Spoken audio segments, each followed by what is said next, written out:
Hi అండి.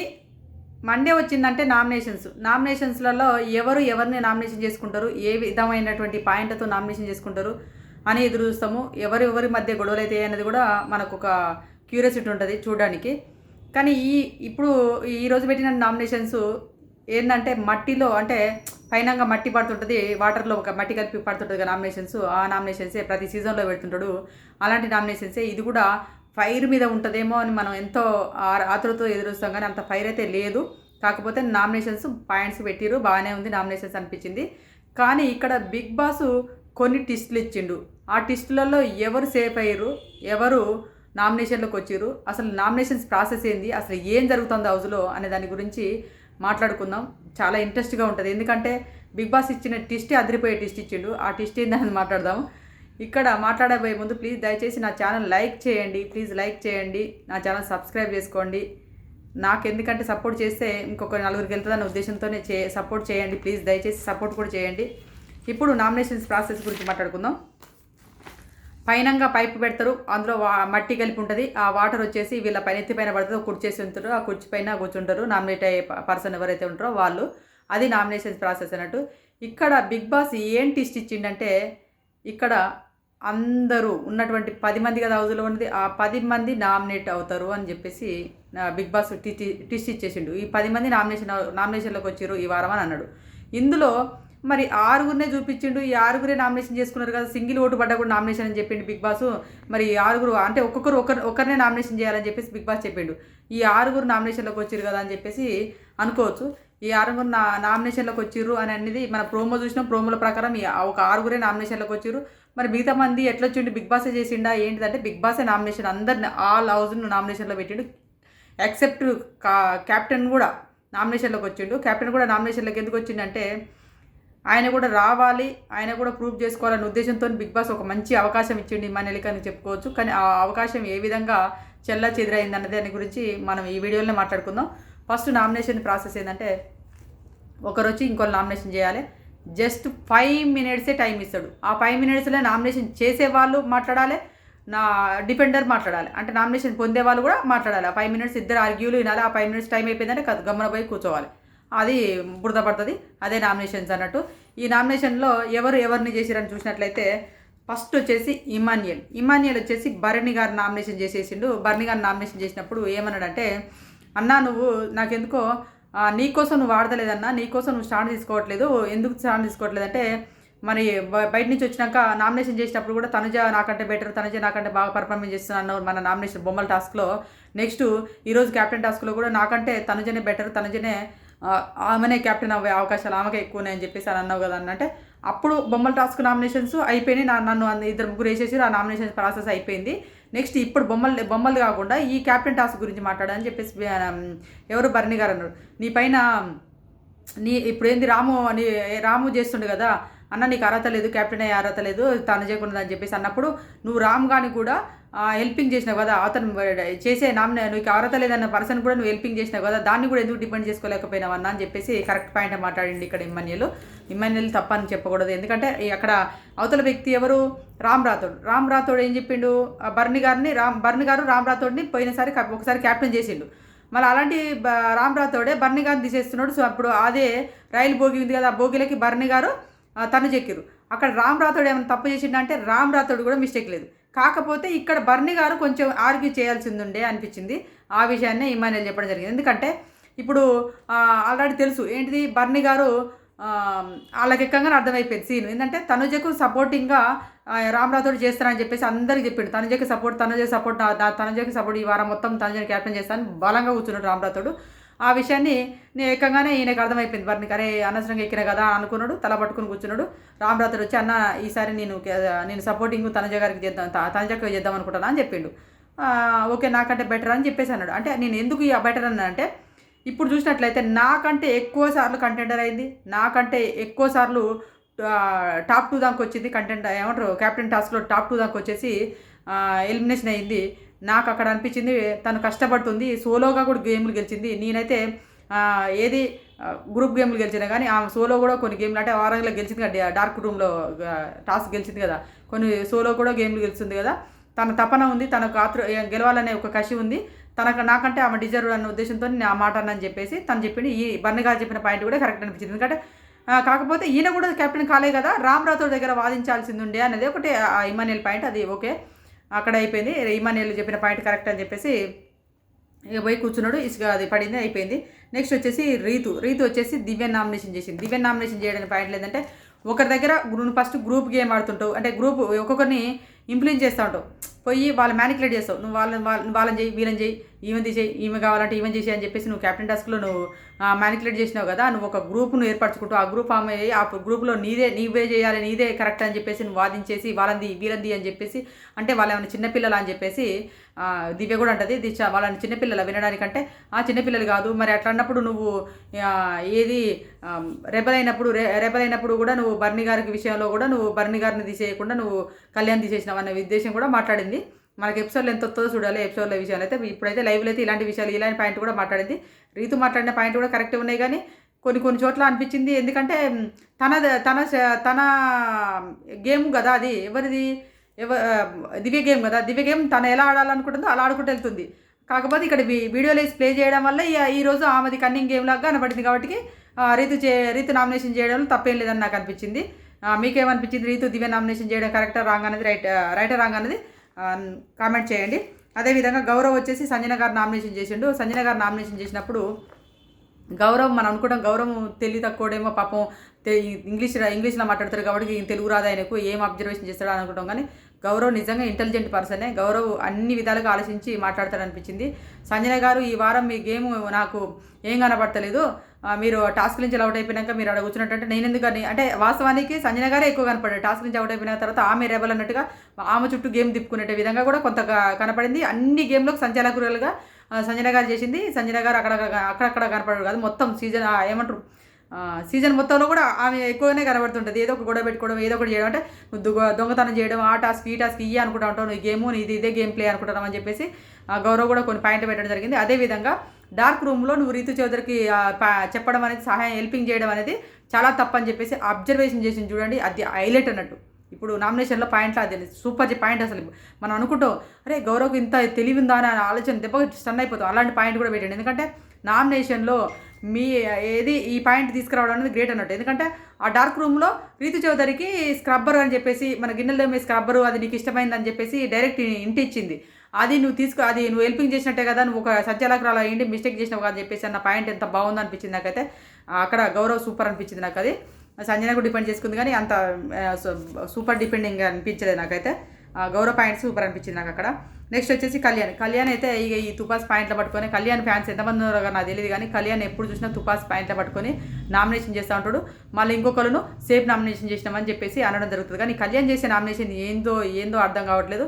నువ్వు ఎక్కడ కనబడతలేవు, నీ గేమ్ కనబడతలేదు. నువ్వు వచ్చినప్పుడు నువ్వు ఫైర్ స్టాంప్స్ వచ్చినప్పుడు నువ్వు సూపర్ ఆడతావు అనుకున్నావు, ఫిజికల్గా ఫిట్నెస్గా ఉన్నావు కదా, అన్నింటిలో నువ్వు దూకుడు ఉంటావు, మన పాత వాళ్ళతో కలుస్తావు, నువ్వు గేమ్ మా దాంట్లో టాప్ 5 ఉంటావు అని అనుకున్నావు. అంటే ఆయన ఒకటే పాయింట్ అన్నాడు, నేను సంజన గారి కంటే భరణి గారి కంటే దివ్య కంటే అందరికంటే కూడా మన ఎవరు గౌరవ్ కంటే కూడా నేను టాప్ కొంచెం వాళ్ళకంటే పై మెరిట్లో ఉన్నా, నేను ఇంకా ముందు రోజులలో నేను టాప్ 5లో ఉంటావు కావచ్చు అని చెప్పేసి ఒకటే మాట అన్నాడు. అది కథం చాలు, టాటా బాయ్ గుడ్ బై అన్నట్టున్నది ఆడ ఆ పాయింట్తోని. అంత సూపర్గా పాయింట్ పెట్టినట్టు అనిపించింది. ఆ నిఖిల్ కూడా మంచిగా డిపెండ్ చేసుకున్నాడు. ఇంకా కళ్యాణ్ పెట్టిన పాయింట్ తుపాస్ పాయింట్ లాగా అనిపించింది నాకు. మీరు ఆ ఎపిసోడ్ చూస్తారు కదా, లైవ్ చూడడం అయితే ఎపిసోడ్ చూడండి. ఎపిసోడ్లో ఇంకా ఇల్లు మాట్లాడి అల్లుండో వాళ్ళ మాట్లాడి ఇల్లుండో సగం పడ కట్టే చేసేసింది అనిపించింది నాకు. నెక్స్ట్ వచ్చేసి దివ్య వచ్చేసి గౌరవం చేసేసింది. గౌరవం ఎలాంటి పాయింట్స్ చెప్పింది అంటే, నీకు ఒక క్లారిటీ ఆఫ్ థాట్స్ లేదు, నీకు వచ్చిన పవర్ ఏంటిదో, ఆ పవర్ని ఎలా వాడాలో ఏంటిదో తెలియదు, ఇమానియల్ ఆ పవర్ వాడుకున్నాడని చెప్పేసి నాది బ్రో, నాకు ఇష్టం బ్రో అది బ్రో ఇది బ్రో అని చెప్పేసి అంటున్నావు తప్ప నీకు ఒక క్లారిటీ ఆఫ్ థాట్స్ లేదు, నీకు గేమ్లో ఎందుకు తీసేస్తారు, ఎందుకుంటున్నావు, ఏం చేస్తున్నావు అని చెప్పేసి థాట్స్ లేదని చెప్పేసి అనడం జరిగింది. అక్కడ ఆయన కూడా బాగానే డిపెండ్ చేసేసిండు. గౌరవ్ కూడా అక్కడ నా దగ్గరికి వస్తావు, నన్ను ప్లీజ్ అని అడుగుతావు, నా ఇష్టం, నా గేమ్ నా ఇష్టం కదా, నేను ఆడాలన్నా ఆడొద్దంటే నువ్వు భరణి గారికి సపోర్ట్ చేస్తున్నప్పుడు తన చేతి తీసేయను, మరి అదేంది నువ్వు గేమ్ కదా, నువ్వు నీకు ఇష్టమైనప్పుడు నా దగ్గరికి తీసేసి సూపర్ మంచి చేస్తున్నావు బ్రో అని చెప్పేసి అంటావు, ఇప్పుడేమో నన్ను నామినేషన్ చేస్తున్నావు అని చెప్పేసి గౌరవ్ కూడా బాగానే డిపెండ్ చేసుకుని అనిపించింది నాకైతే. ఇక్కడ గౌరవే ఇంకా మంచిగా డిపెండ్ చేసినట్టు అనిపించింది నాకు ఈ విషయంలో. కొన్ని కిచెన్ రూమ్లో దగ్గర కూడా మాట్లాడారు, ఇంకా కొన్ని కట్ అయినాయి. అవి ఎపిసోడ్ చూసినాక మాట్లాడదాం, ఏం మాట్లాడారు అన్నది పూర్తిగా ఎపిసోడ్లో మాట్లాడదాం. నెక్స్ట్ వచ్చేసి సుమన్ గారు వచ్చేసి నిఖిల్ని నామినేషన్ చేసిండు. ఇది కూడా తుపాస్ పాయింట్. ఎందుకంటే నిఖిల్ కరెక్ట్ చెప్పాలంటే నిఖిల్ ఇప్పుడు రెబల్ అయినాక నిఖిల్ని అవుట్ చేసింది ఎవరు? సుమన్ను అవుట్ చేసిండు. రెబల్ అయినాక సుమన్ ఒక్కడే నేను అది గ్రూప్ డెసిషన్ నేను అవుట్ చేయడానికి అని అన్నాడు. గ్రూప్ డెసిషనే కావచ్చు అంటే గ్రూప్ ఎంతమంది ఉన్నారు అని అడిగిండు. ఎవరు? నిఖిల్. గ్రూప్ ఎంతమంది ఉన్నారంటే చాలామంది ఎవరు అనాలంటే నేను దివ్య అన్నప్పుడు మీరు ఇద్దరు కలిసి డెసిషన్ తీసుకొని నన్ను అవుట్ చేసిన వాళ్ళు నువ్వు ఉన్నవా లేవా అంటే నాది ఒక్కదాని డెసిషన్ కదా. అలాంటప్పుడు వాదించాలి, ఆ అబ్బాయి ఎందుకు తీసేస్తామని వాదించాలని చెప్పేసి నిఖిల్ మాట్లాడిండు. అది కరెక్ట్ పాయింటే. నిఖిల్ని తీసేస్తున్నప్పుడు ఆయన కూడా కెప్టెన్ అయ్యాడు. కంటెండర్ టాస్క్ నుంచిగా తీసేసింది. నిఖిల్ కంటెండర్ అయ్యేవాడేమో ఆ టాస్క్ నుంచి తీసేయకపోతే. మరి నిఖిల్ తీసేసినప్పుడు ఇక్కడ కంటెండర్ ఆల్రెడీ ఒకసారి కెప్టెన్ అయ్యిండు, మళ్ళీ కంటెండర్గా కూర్చున్నాడు. తీసేయడం తప్పేంది నిఖిల్? నాకు అదైతే నిఖిల్ పాయింట్ కరెక్ట్ అనిపించింది. ఈయనకి ఇంకా సుమన్ని ఎందుకు లేపుతారు, జాకేసి లేపుతాను బిగ్ బాస్ మామయ్య, నాకు అర్థం కావట్లేదు. ఆ రిమోట్లో వేయంగా 1% కూడా తగ్గదట, 100 వస్తుందట. ఏ రిమోట్లు పెట్టిండో అర్థం కాలే. ఆ రిమోట్ నొక్కగా 100 అంత అయిపిస్తారు. అసలు ఒక గేమ్ పైన క్లారిటీ లేదు, ఒక థాట్ లేదు. సీక్రెట్ టాస్క్ ఇస్తే నాకు కన్నద్దలు లేవు, నాకు కనపడదు బిగ్ బాస్ అన్నాడు. ఇంగ్లీష్లో రాయాలా, ఉర్దూలో రాయాలా, తమిళ్లో రాయాలా, ఏ చేసినా నాకు అర్థం కాదు అన్నాడు. ఆడ ఒక సపోర్ట్ లేకుంటే ఏ గేమ్ ఆడలేడు. ఒక సపోర్ట్ని ఇస్తేనే ఒక సీక్రెట్ టాస్క్ పూర్తి చేసిండు. కనీసము నామినేషన్లో కరెక్ట్ పాయింట్లు మాట్లాడరాదు. ఈ నామినేషన్లో ఎవరికి ఎలా మాట్లాడాలి పాయింట్లు కూడా అడుకుంటాడు. ఇలాంటి thoughts, A clarity of thoughts లేనటువంటి సుమన్ శెట్టి గారికి ఆడియన్స్ ఎందుకు కనెక్ట్ అయ్యారో, ఏం చేస్తున్నారో, అసలు ఏం జరుగుతుంది, ఈ సీజన్ ఎందుకు నాశనం అయిపోతుందో కూడా అర్థం కావట్లేదు. ఆటలాడిన వాళ్ళేమో తోపులాగా ఆటలాడిన వాళ్ళేమో వెనకబడిపోతారు, డిమన్ పవన్ లాంటి వాళ్ళు. ఏ ఆటలు ఆడకుండా ఏది లేని వాళ్ళేమో ఆ ఇప్పులోకి పైకి వెళ్ళిపోతున్నారు. మరి అలాంటి వాళ్ళకి ఎందుకు కనెక్ట్ అవుతారో కూడా తెలియదు ఈ సీజన్. అందుకే బయట ఆడియన్స్ కూడా అంత అయోమయంలో ఉన్నట్టు అనిపిస్తుంది. సీజన్ ఎంత అయోమయంలో ఉందో బయట ఆడియన్స్ కూడా అంత అయోమయంలో ఉందనిపిస్తుంది.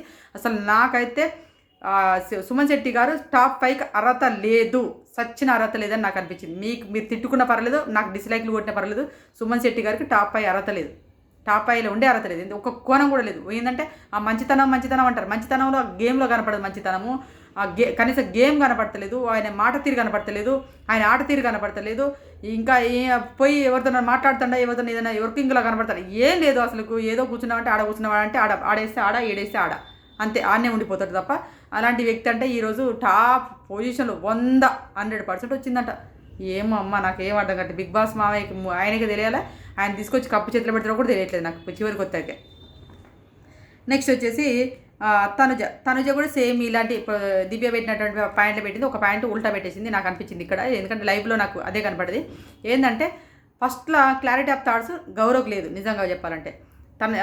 దివ్య కూడా అదే చెప్పింది, తనుజ కూడా అదే చెప్పింది. ఎందుకంటే క్లారిటీ ఆఫ్ థాట్స్ ఎందుకు లేదంటే గేమ్ ఆడుతున్నప్పుడు ఒకరు చెప్పింది వినడానికి ఫస్ట్ ఇష్టపడాడు గౌరవ్.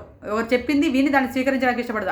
ఆయన పోయిందే కరెక్ట్ అంటాడు. నేను బట్టే కుందేలకు 3 కాళ్ళు అన్నట్టు అదే అని కరెక్ట్గా అన్నట్టుగా కట్టి కూర్చుంటాడు. అది నచ్చట్లేదు వీళ్ళకి. గౌరవ్ ఫిజికల్గా అన్నీ ఉన్నాడు, ఫిట్నెస్గా అన్నీ ఉన్నాడు, అన్ని ఆట ఆడే కేపబిలిటీ ఉంది. కానీ చెప్పింది స్వీకరించలేకపోవడం, వీళ్ళు తొందరగా ఆయనకు కనెక్ట్ కాలేకపోతారు. అదొక్క విషయం మైనస్ అవుతుంది గౌరవ్కు. చెప్పింది విని ఓహో ఇదే అదే అని చెప్పేసి కొంచెం ఆలోచిస్తే బాగుండే అనిపించింది. ఆయన క్లారిటీ ఆఫ్ థాట్స్ లేదని కాదు, గేమ్లలో క్లారిటీ ఆఫ్ థాట్స్ ఉన్నదేమో కానీ దాన్ని బయట పెట్టుకోడు. ఆయన చెప్పిందే రైట్ అనుకుంటూ ఉంటాడు, వేదం అనుకుంటాడు. నేను చేసిందే వేదం అన్నట్టుగా ఆయన ముందుకు వెళ్తూ ఉంటాడు. కాబట్టి అక్కడ ఏం జరిగింది, నేను బర్నీ గారికి సపోర్ట్ చేస్తున్నాను అన్నాడు. బర్నీ గారు సపోర్ట్ చేయగానే బర్నీ గారు అవుట్ కాగానే సపరేట్గా పోయి మూల కూర్చున్నాడు. అది నా గేమ్ బ్రో అని అన్నాడు. నాకు గేమ్ బ్రో, నా ఇష్టం వచ్చినట్టు నేను ఆడుకుంటా బ్రో అన్నాడు. అప్పుడు బర్నీ గారు అల్లున్న గేమ్లో ఉండగా నేను తనుజని తీసేస్తాను, నా టార్గెట్ తనుజనే అన్నాడు. నీకు సపోర్ట్ చేయని నేను తనుజని టార్గెట్ నేను తీసేస్తాను అన్నాడు. అక్కడ బర్నీ గారు అయితే ఎప్పుడైతే అవుట్ అంటే అక్కడ కూర్చున్నావు కదా. మళ్ళీ దాని తర్వాత సడన్లీ లాస్ట్ రౌండ్లో వచ్చేసాను. లాస్ట్ రౌండ్ అంటే ముగ్గురు, ఇమాన్యుయల్, తనుజ, రీతు చౌదరి, ఈ ముగ్గురు ఉన్నప్పుడు లాస్ట్ రౌండ్లో సడన్లీ ఎందుకు వచ్చిందంటే దివ్య నిఖిత మ్యానిక్యులేట్ చేసేసింది. దివ్య నిఖిత, ఇమాన్యుయల్ వీళ్ళందరూ ఆడు నా కోసం వాడు ప్లీజ్ అని చెప్పి ఇమాన్యుయల్ ఆడుకున్నాడు. దివ్య నిఖిత ఇమాన్యుయల్ సపోర్ట్ చేయని చెప్పేసి బాగా రిక్వెస్ట్ చేసింది. ఆయన కూడా అప్పుడు అన్నాడు కదా, అప్పుడు మనకు చూపించిన వీడియోలో తనుజకి తెలియదు కదా, తనుజకు నీ సపోర్ట్, ఇద్దరు ఆడవాళ్ళు సపోర్ట్ చేస్తున్న సంగతి తనుజకు తెలియదు. ఇక్కడ ఏం చెప్పిండు, లేదు వాళ్ళు ఏది తనుజ కూడా సపోర్ట్ చేయొచ్చు కదా, తనుజ కూడా బాగానే ఆడుతుంది కదా అని చెప్పేసి వాళ్ళతో అన్నాడు. కాకపోతే అక్కడ అనలేకపోతే ఆమె ఏం చేసింది, ఫస్ట్లో చెప్పిందే విన్నది అన్నట్టు. ఫస్ట్లో ఏంది, నాకు తనుజని తీసేస్తా, తనుజే టార్గెట్ అని చెప్పేసి మాట్లాడింది. కాబట్టి ఓకే ఇప్పుడు నీ గౌరవం ఆపాలి. అక్కడ ఇమాన్యుయల్ ఏమనుకున్నాడు, ఇమాన్యుయల్ ఏమో మన డెమన్ ఆపిండు. డెమన్ ఎందుకు, డెమన్ వస్తే ఇమాన్యుయల్ తీసేస్తాడండి, డెమన్ ఆపిండు. అక్కడ ఎవరు మన రీతు చౌదరి ఏం చేసింది, కళ్యాణ్ ఎప్పుడు చూసినా రీతు చౌదరిని తీసేస్తా అని చెప్పేసి, రీతుని తీసేస్తా అని చెప్పేసి కంకణ కట్టుకున్నట్టుగా గట్టిగా స్ట్రాంగ్ ఉన్నాడు. కాబట్టి అప్పుడు రీతు ఏం చేసింది, కళ్యాణ్ ఆపడానికి ట్రై చేసింది. మన ఇమాన్యుయల్ ఎవరు ఆపిండు, డెమన్ ఆపిండు. నెక్స్ట్ తనుజ ఎవరు ఆపింది, మన ఈ గౌరవం ఆపింది. ఎందుకు ఆపింది? గౌరవ్ తనుజని తీసేస్తానన్నాడు కాబట్టి. ఆయనకు చైర్ వస్తే తనుజని తీసేస్తాడు. ఈ మన డెమాన్కి చైర్ వస్తే ఇమ్మాన్యుయల్ తీసేస్తాడు. కళ్యాణ్కి చైర్ వస్తే రీతుని తీసేస్తాడు. ఇలా అనుకొని ఒకరినొకరు ఆపుకోవడం జరిగిపోయింది అన్నట్టు. అక్కడ ఒకవేళ గౌరవ్ కాక నీకే సపోర్ట్ చేస్తున్న తనుజ అని ఒక మాట అక్కడ చెప్పుంటే తనుజ ఆపకపోయేది. గౌరవ్ ఆ ఫిజికల్ స్ట్రెంత్తోని పోయి చైర్లో కూర్చునేవాడు. తనుజకి హెల్పింగ్ వచ్చేది కదా అన్న ఉద్దేశంతో అక్కడ ఆమె నామినేషన్ చేయడం జరిగింది. కాకపోతే ఇంత టాప్ కంటెస్టెంట్స్ దివ్యతోనే అన్ని ఆర్గ్యూలు వచ్చినాయి, గొడవలు వచ్చినాయి. ఆ తర్వాత వీడియోలు వేసేసిండు, దివ్య ఆటల నుంచి తొలగించింది. అక్కడ దివ్య నామినేషన్ చేయాలి కదా అని అనుకోవచ్చు. కానీ ఇక్కడ టాప్లో ఉన్నటువంటి పర్సను ఎందుకు ఇంకోలకు ఐపీ ఇవ్వాలి? నామినేషన్ చేసిందని చెప్పేసి మనం ఆమె నామినేషన్ చేసేసి మళ్ళీ ఆమెకు ఎందుకు ఐపీ ఇవ్వాలనే ఉద్దేశంతో ఏదో ఆమె సేఫ్గా ఒక నామినేషన్ చేసేసుకొని హాయిగా కూర్చుందాం అనుకున్నది ఆమె ఆలోచన. ఎందుకంటే ఒకరిని గెలుక్కొని మనం వాళ్ళని పైకి తీసుకురావడం ఎందుకు అనేది ఎవరికైనా గేమ్ ప్లేయర్కి అలానే ఉంటుంది. అలానే అంటే ఒక మంచి గేమ్ ప్లేయర్ అయితే ఇలానే ఆలోచిస్తాడు. ఎట్లా అంటే ఫర్ ఎగ్జాంపుల్ కబడ్డీ టీంలో ఉంటారు. కబడ్డీ టీంలో వాళ్ళకంటే ఒక 2 పాయింట్లు ఎక్కువ అనుకో మనమే కూతకెళ్తాం. కూతకెళ్ళినాక సేఫ్గా ఆడుకొని వస్తాం. ఏమంటారు డెడ్ లైన్ దాడతాము. ఒక కథం పాయింట్స్ రాకపోయినా పర్లేదు, కాసేపు అక్కడిని టైంపాస్ చేసేసి వస్తాం. వాళ్ళు వచ్చినా కూడా టైంపాస్ చేస్తాం. పట్టం ఎందుకు పట్టమంటే మన 2 పాయింట్లు లీడ్లో ఉన్నప్పుడు ఎందుకు పడతాం? మనకు అంత సేఫ్గా ఆడుకోవాలని చూస్తాం. అంటే టైం పాస్ అయిపోవాలని చూస్తాం. ఇక్కడ కూడా అంతే. తనుజ టాప్లో ఉందని తెలిసినాక అందరు తనుజ టాప్లో పెట్టినాక బయట ఆడియన్స్ నుంచి కూడా తనుజకి వచ్చింది కానీ ఇప్పుడు టాప్లో ఉన్నాని మరి అందరికి ఇంకోవరకు ఎందుకు ఐపీఎల్ ఉద్దేశంతోనే సేఫ్గా ఆ నామినేషన్ వేసింది. అది నాకు తప్పేం అనిపించలేదు. తను చేసింది సేఫ్ నామినేషన్ కదా, ఎందుకు ఇలా వేసిందని చెప్పేసి అనుకోవచ్చు. కానీ నాకు అదైతే తప్పు అనిపించలేదు. కళ్యాణ్ చేసింది మాత్రం సేఫ్ నామినేషన్. ఇక్కడ ఆ అమ్మాయి దివ్య మోసం చేసింది అని తెలిసినా నామినేషన్ చేయకపోవడము సేఫ్ నామినేషన్. ఎందుకు అరే అక్కడ తను చేస్తేనేమో సేఫ్ నామినేషన్ అనట్లేదు, కళ్యాణ్ చేస్తేనే సేఫ్ నామినేషన్ అంటారని అని నన్ను అనుకోవచ్చు. ఎందుకంటే కళ్యాణ్కి అవసరం. కళ్యాణ్ టాప్ 2లో ఉన్నాడు కాబట్టి పైకి వెళ్ళాలంటే ఇలాంటి వాళ్ళని చేసినప్పుడే స్ట్రాంగ్గా వెళ్ళి పైకి వెళ్ళగలుగుతాడు. ఏం చేయాలి? లేకపోతే తన జనన్న చేయాలి, తన జనన్న స్ట్రాంగ్ పాయింట్ పెట్టి చేయాలి. లేకపోతే ఇంకొక ఈయన టార్గెట్ చేసిన వాళ్ళని స్ట్రాంగ్ పాయింట్ పెట్టి చేయాలి. అలాంటప్పుడే పైకి వెళ్ళగలుగుతాడు. తన కంటే ఇంకా పైకి వెళ్ళగలుగుతాడు. ఆయన ఏ లేకుండా సేఫ్ నామినేషన్ ఎవరో ఒకరు అడుగుని ఉన్నారు కదా వీళ్ళని చేసుకోకపోతే అయిపోతుంది అనే ఉద్దేశంతోనే కళ్యాణ్ చేసుకోకపోతే సెకండ్ పొజిషన్లో ఉండి మిగిలిపోతాడు కళ్యాణ్. అది ఆయన పొజిషన్. ఇలా జరుగుతుంది. ఇమాన్యుయల్ కూడా అంతే. ఇమాన్యుయల్ కూడా సేఫ్గా ఎవరినో కొన్ని కథ మాస్క్ వేసుకొని ఎవరినో ఒకరికి ఇలా పౌడర్ ఉద్దేశుకొని వెళ్ళిపోతే అయిపోతుంది అనుకుని ఇమాన్యుయల్ కూడా అనుకుంటాడు ఎవరిని ఎందుకు గెలుకోవాలనే ఉద్దేశంతో అలా కూర్చున్నట్టు అనిపించింది నాకైతే. ఇది సేఫ్గా అందరు ఎవరు సేఫ్ జోన్లో వాళ్ళు సేఫ్ జోన్లోనే ఆడుకుంటూ పోతారేమో అనిపించింది. ఎవరు తనుజను కొట్టాలి, తనుజ కంటే పైకి వెళ్ళాలనే ఆలోచన విధానాన్ని కోల్పోయిరా మరి ఏందో తెలియదు. ఇదంతా ఏం నడుస్తుందంటే సేఫ్గా నడిచిపోతుంది బిగ్ బాస్ హౌస్లో. మొత్తం సేఫ్, ఎవరు గొడవలు పెట్టుకోవడానికి ఇంట్రెస్ట్ లేదు, ఎవరికి ఏ దూకుడుతనం లేదనిపించింది నాకైతే. నెక్స్ట్ ఇక డెమాన్ వచ్చేసి గౌరవం చేసిండు. గౌరవం ఎందుకు చేసిండంటే అక్కడ వచ్చేసి రేబల్ ఎవరు అని చెప్పేసి అందరూ ఓట్లు వేస్తున్నప్పుడు గౌరవ్ నేను కాదన్నా కూడా నాకు ఎవరు రెబల్ ఎవరు అనిపిస్తుందంటే డెమాన్ అనిపిస్తుందని చెప్పేసి గౌరవ్ డెమాన్ను తొలగించడం జరిగింది. స్ట్రాంగ్ ఈయనే అందుకే అందరిని తొలగిస్తానని చెప్పేసి వేసిండంట. అప్పుడు వద్దు బ్రో అని చెప్పేసినా కూడా వేసినావు, అందుకే నీ టిట్ పట్ అట్లాగా నీకు వేసేసిన, అందుకే నాకు నచ్చలేదు అది అని చెప్పేసి మళ్ళీ ఇప్పుడు నామినేషన్ చేయడం జరిగింది. అది కూడా ఆయన కూడా మన డెమాన్ కూడా సేఫ్ నామినేషన్ లాగానే వెళ్ళిపోయింది. అది కూడా అంతే అనిపించింది. అందరూ ఇవాళ చేసుకున్న వాళ్ళందరూ సేఫ్ నామినేషన్ లాగానే చేసుకున్నారు అనిపించింది. ఇక నెక్స్ట్ వచ్చేసి భరణి వచ్చేసి దివ్య నామినేషన్ చేసేసిండు. ఎందుకంటే లాస్ట్ వీక్లోనేమో తనుజను నా బాండింగ్ అంటారు, నా కోసం మీకోసం నేను ఒకసారి బయటికి పోయి మళ్ళీ ఎదుర్కొని వచ్చిన, ఇక నువ్వు కూడా బయటికి పోయి ఎదుర్కొని రా అని చెప్పేసి లాస్ట్ వీక్లో తనుజ నామినేషన్ చేసిండు.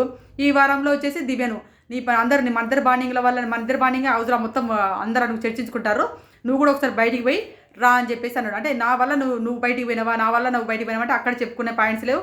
ఆయన ఓపెన్ అవ్వట్లేడు, చెప్పుకోలేకపోతాడు. అది ఆయన కూడా ఏదో చేసిండు, నామినేషన్ చేసిండు. సరే ఇద్దరు వాదించుకున్నా కూడా భరణి అయితే ఆయన ఎందుకంటే ఒకసారి కూడా దివ్యం చేయట్లేదు అనే ఉద్దేశంతోనే చేసినట్టు అనిపించింది నాకు. అది ఇక్కడ అది జరిగింది. ఇప్పుడు ట్విస్ట్ ఏంటంటే బిగ్ బాస్ ఏం చెప్పిండు, మొత్తం 10 మంది ఉన్నారు, కెప్టెన్తో సహా అందరు 10 మంది నామినేషన్లోకి వస్తారు అని చెప్పిండు. 10 మంది నామినేషన్లోకి వస్తారు అన్న తర్వాత అందరినీ కన్ఫెషన్ రూమ్లోకి పిలిచేసి ఒక బాక్స్ పెట్టేసి ఆ బాక్స్లో కొన్ని ఓట్లలాగా ఏమో వేయించిండు. ఎందుకంటే బయటకు వచ్చి వీళ్ళు చర్చించుకుంటారని అర్థమైంది నాకు. ఆ గెస్ చూసినాక నామినేషన్స్ ప్రాసెస్ అయిపోయినాక ఆ ఓట్లలాగా వేయించిండు. అది ఏంటంటే ఇమాన్యుయల్కి ఇమ్యూనిటీ వాడుకోవడం, క్యాప్టెన్ ఇమ్యూనిటీ ఉంటుంది కదా, ఆ ఇమ్యూనిటీ అవసరమా లేదా అని చెప్పి ఎస్ఆర్ నో అని చెప్పేసి పెట్టిన తర్వాత అందరు హౌస్మేట్స్ అందరూ ఎస్ ఇమ్యూనిటీ వాడుకోవాలి అని చెప్పేసి ఇచ్చిరట. ఇమాన్యుయల్ ఇమ్యూనిటీ వాడుకున్నాడు. బిగ్ బాస్ ఏం చేసిండు, ఇమాన్యుయల్ కూడా నామినేషన్లోకి తీసుకొద్దాము, వీళ్ళందరూ ఏమన్నా అక్కడ విన్నారు కదా, ఇమాన్యుయల్ తప్పించుకుంటాడు 10 వీక్స్ అని చెప్పేసి నాగార్జున చెప్పి 10 వీక్స్ నుంచి తప్పించుకుంటాను, ఒక్కసారి నువ్వు నామినేషన్లోకి వస్తే వెళ్ళిపోతావు అని చెప్పేసి అన్నాడు కదా. మరి వీళ్ళందరూ నామినేషన్లకు ఇమాన్యుయల్ రానియకుండా చేద్దాము, కొన్ని వారాలు ఇంకా అట్లనే ఉంచేసి లాస్ట్ వీక్ వరకు ఉంచేసి నేను ఒక్కసారి బయట పంపించేద్దామని మరి హౌస్ మేట్స్ అందరూ ప్లాన్ వేసుకున్నారో వాళ్ళ మైండ్లలో తెలియదు. కానీ అక్కడ పోయినా కన్ఫ్యూజ్ అయిపోయినావు, ఏదో నీకు అందరికి ఇమ్యూనిటీ నీకు ఇచ్చేసినావు రా అని చెప్పేసి ఏదో మాట్లాడుకుంటారు. అది ఎంతవరకు నిజమే ఏంటి అన్నది దాని గురించి మాట్లాడుకుందాం. ఇప్పుడు ఓటింగు మామూలుగా ఇప్పుడు బయట ఏంది, ఇప్పుడు మనం చూసిన ప్రోమోల ప్రకారము 6 నామినేషన్లకు వచ్చారు. ఈ 6 నామినేషన్లో ఉన్నటువంటి లిస్టులు చూసినట్లయితే 6లో ఎవరు టాప్లో ఉన్నారని చూసినట్లయితే ఈ 6 తర్వాత ఈ 6 గురించి మాట్లాడుకున్నాక 10 మెంబర్స్ లిస్ట్ ఇద్దాం ఓటింగ్లో ఎవరు టాప్లో ఉన్నారని.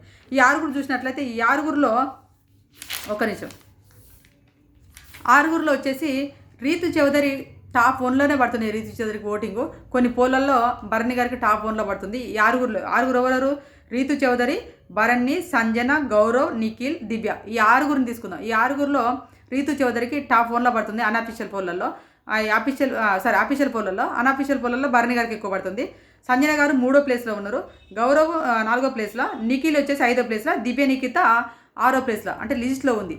అంటే ఇక్కడ ఏం జరుగుతుంది, తనుజ ఇక్కడ టాప్లో ఉన్నోళ్ళు తనుజ, డెమన్ పవన్, కళ్యాణ్, ఇమానియల్, సుమన్ శెట్టి గారు వీళ్ళందరూ నామినేషన్లకు రాకపోతే ఆపరేషన్ దివ్య అనేది సక్సెస్ఫుల్గా కంప్లీట్ అయ్యేది. కానీ ఇప్పుడు 10 మంది నామినేషన్లో ఉన్నారు కదా, 10 మందిలో ఎక్సెప్ట్ ఇమాన్యుయల్ తప్ప మిగతా వాళ్ళందరూ నామినేషన్లోకి వచ్చారు. నామినేషన్లోకి వస్తే ఇప్పుడు ఎవరు టాప్ 1లో ఉన్నారో మీరే ఊహించి కామెంట్ చేయండి. 10 మందిలో 9 మంది నామినేషన్లో ఉంటే ఎవరు ఇప్పుడు టాప్ 1లో ఉన్నారో కామెంట్ చేయండి. 10 మంది నామినేషన్లో ఉన్నారు. 10 మంది ఇమాన్యుయల్తో 11 మంది అన్నట్టు 10 మంది నామినేషన్లో ఉన్నారు. ఇమాన్యుయల్తో కలిపి 11 మంది. ఈ 11 మందిలో ఎవరు టాప్ 1లో ఉన్నారో మీరు ఒకసారి కామెంట్ చేయండి. నేను ఇప్పుడు టాప్ 1 లిస్టులు నేను ఇప్పుడు ఎవరు ఏ పొజిషన్లో ఉన్నారని చెప్తాను, ఎవరి తర్వాత ఉన్నారని. ఫస్ట్ వారం నుంచి వెళ్ళి మనం వీక డప్పు కొడుతుంది ఏంది, ఈ వీడియోలు చేసినప్పుడల్లా తనుజాని డప్పు కొడుతుంది కాదు. ఫస్ట్ వారం నుంచి వెళ్ళి ఈ వారం వరకు కూడా ఇప్పుడు 10th వీక్ వరకు కూడా తనుజనే టాప్ 1లో ఓటింగ్ పడుతుంది. ఆ అమ్మాయికి టాప్ 1లో తనుజ ఉంది. సెకండ్ పొజిషన్లో కళ్యాణ్ ఉన్నాడు. థర్డ్ పొజిషన్కి ఓటింగ్ తారుమారైంది. థర్డ్ పొజిషన్లో డెమాన్ ఉన్నాడు. థర్డ్ పొజిషన్కి వచ్చేసి డెమాన్ ఉన్నాడు. 4th పొజిషన్లో భరణి గారు ఉన్నారు. 5th పొజిషన్లో సంజన గారు ఉన్నారు. 6th పొజిషన్లో రీతు చౌదరి ఉంది. 7th పొజిషన్లో సుమన్ శెట్టి గారు ఉన్నారు. 8th పొజిషన్కి వచ్చేసి దివ్య నిఖిత ఉంది. 9th పొజిషన్లో గౌరవ్ ఉన్నాడు. 10th పొజిషన్లో నిఖిల్ ఉన్నాడు.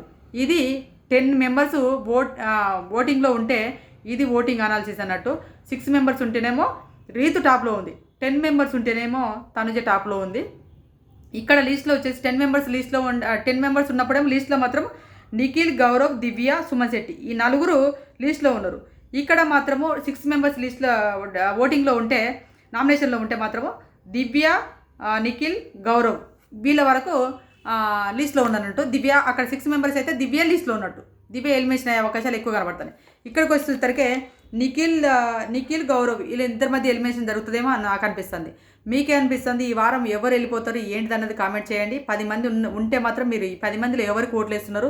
అదే 6 మెంబర్స్ ఉంటే 6 మెంబర్స్లో Ritu Chowdary fans, Kalyan fans, Demon fans, Suman Shetty గారి ఫ్యాన్స్ ఎవరికి వేస్తున్నారు? 6 మెంబర్స్ ఉంటే 10 మంది ఉంటే మాత్రం 10 మందిలో మీరు ఎవరినైనా పంపించడానికి ఓట్లు వేస్తున్నారా, లేకపోతే మీ ఫ్యాన్స్ మీరే ఓట్లు వేసుకుంటారని కామెంట్ చేయండి. నెక్స్ట్ వచ్చేసి సుమన్ శెట్టి గారు బయట ఆడియన్స్ కోణంలో టాప్ 1లో ఉండొచ్చు, లోపల కంటెస్టెంట్స్ కోణంలో టాప్ 5లో కూడా పెట్టడానికి కంటెస్టెంట్స్ కూడా ఇష్టపడలేదు. ఎందుకంటే సుమన్ శెట్టి గారు గేమ్ ఏందో లోపల ఉన్నటువంటి కంటెస్టెంట్స్కే మాత్రమే తెలుస్తుంది. ఎందుకంటే అక్కడ ఉంటారు కాబట్టి, వాళ్ళు చూస్తారు కాబట్టి, వాళ్ళు పొద్దున్న లేస్తే వాళ్ళ మాట తీరు ఆట తీరు చూస్తారు కాబట్టి అతన్ని టాప్ 5లో కూడా పెట్టడానికి కూడా వాళ్ళు కూడా ఇష్టపడతలేరు. మరి వీళ్ళైతే టాప్ 1లో పెట్టేసి రిమోట్ ఇచ్చేసి 100కి 100 వేసిర్రు. ఆడ రిమోట్లు పనిచేసింది, 2 రిమోట్లు పనిచేసినట్టు. మరి 100% ఎట్లా వచ్చిందో అర్థం కాలేదు నాకైతే.